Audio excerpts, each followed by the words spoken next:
给我买5个奥特曼，我弄丢2个，剩3个。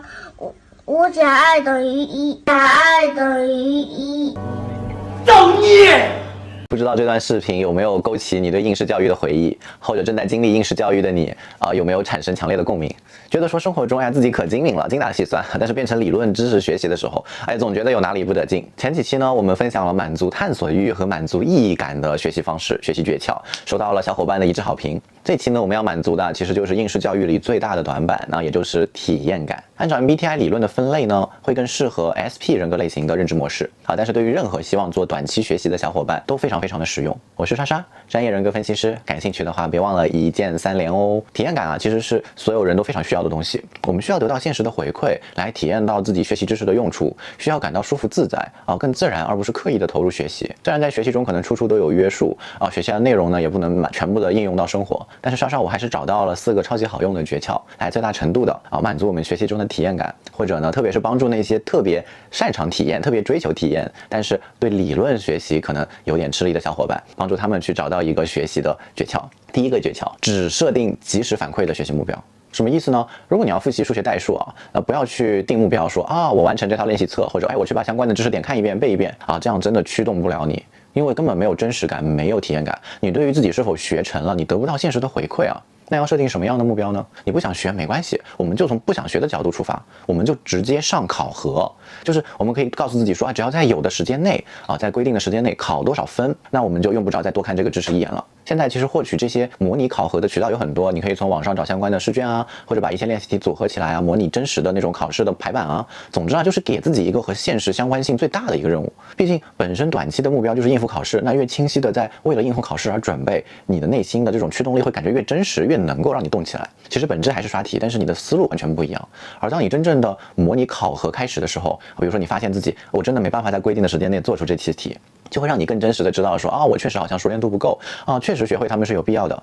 那毕竟真的考试就会是这样嘛，你也找不到什么其他的更多的借口来告诉自己不用去学它。其实这个诀窍呢，只是一个很简单的认知的转变，做的内容也差不多，但是能帮助你从你在做的事情中得到真实的迅速的反馈，一定能够增加你对于这些学习内容的动力。第二个诀窍呢，就是先放松再学习。是的，你没听错不是先学习再放松，是先放松再学习。特别是如果你觉得自己真的你发现在学习的过程中你坐不住，或者是很容易被环境分心就不要强迫自己学习了。因为其实对很多人来说，身体的自由活动并不是一种消耗，反而是一种对能量的补充，能够让他们恢复到比较自在的状态。特别是我们在白天经过了长时间的约束之后经过这样的一天，对于渴望自由活动的这个身体来说，其实能量消耗的差不多了，已经几乎枯竭的你，然后回到宿舍回到家里还得马上投入一个特别约束的一个活动，这时候你可能体内的每个细胞都在抗议呐喊着说我要自由，我要自由希望去真正的参与和体验真正的生活，而不是说就是去看各种的文字数字这种状态下学习只会让你事倍功半。不如就给自己一个放松的时间，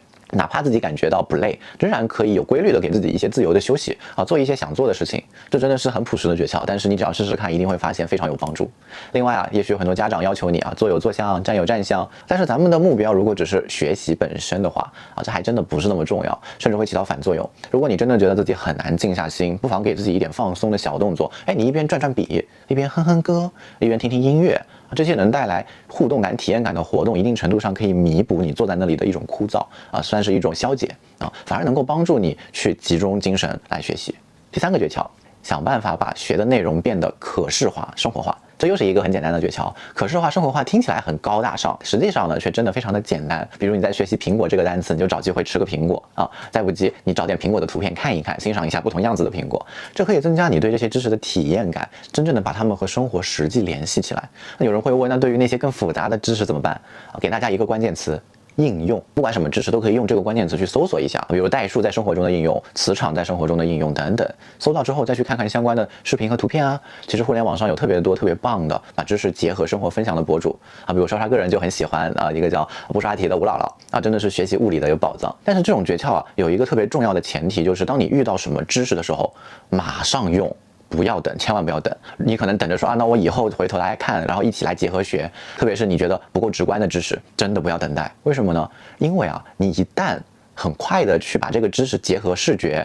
结合图片啊，可视化、生活化，等于你就多了一个知识的锚点，理解吗？比如你在学习离心力的时候啊，你和生活中自行车做了一个关联，理解了说啊，好像有点关系。那之后你每次看到自行车都会很自然的、很舒适的，可以帮助你回顾一小部分的相关知识，极大的减少了你到时候需要刻意学习的时间。好，真的用起来这个绝对是很轻松的，没有什么更轻松的了，真的。最后一个诀窍呢，就是利用好自己的适应性，其实是对自己狠一点。就是我们发现特别注重体验感的小伙伴啊，其实适应力呢都很不错，这也是很多时候他们为什么可以放任自己摆烂的一个原因之一。因为会有一种哪怕我考不好也没事啊，再不济也能吃上饭啊，这在很多人眼里好像是缺点，但是反过来它可以成为优势的。你对自己狠一点，利用好这种适应力和冲动，可以把学习当作是一场冒险，而你要做的就是把自己逼到一个不得不冒险的情境中。比如手机干扰了你，你就可以把手机故意留在学校，在现实层面上让自己之后哪怕后悔也没办法再接触它。如果有什么课外学习班或者任何对学习有益的活动，别想那么多，直接冲动报名。之后让你的适应力去应对它们。也许其中有一些你真的放弃了，但也会有一些真正帮助到了你。因为适应力可以用来适应糟糕的学习结果，但是只要换一个角度，也可以用来强迫你去适应一些促进你学习的压力。这次分享的4个诀窍呢，其实都非常特别，因为真的就是很难去想，毕竟 SP 类型就这种追求体验的小伙伴他们本身在这种应试教育中还是比较容易被低估的。大家可以尝试之后选择里面适合自己的诀窍。对于其他学习性诀窍感兴趣的小伙伴呢，也可以去看看合集往期里的2个视频。如果觉得有帮助的话，别忘了一键3连支持一下哦。最后有一段心里话，特别想和追求体验感的小伙伴们说说真的不要小瞧了自己，学习生涯只是人生的很小一部分。其实对于特别在意体验的人，往往在社会中、在生活中会相当的有智慧，能屈能伸，知道随机应变，是非常优秀的危机处理者，能够把握机会，用当下最现实的方法解决问题。答应我，一定不要因为学生时期的挫败就以为自己没有价值哦。当然，我也相信只要你努力用好方法，一定也可以成功。我是莎莎，专业人格分析师。我是吉祥物小狐狸。喜欢可以关注一下，下期更精彩。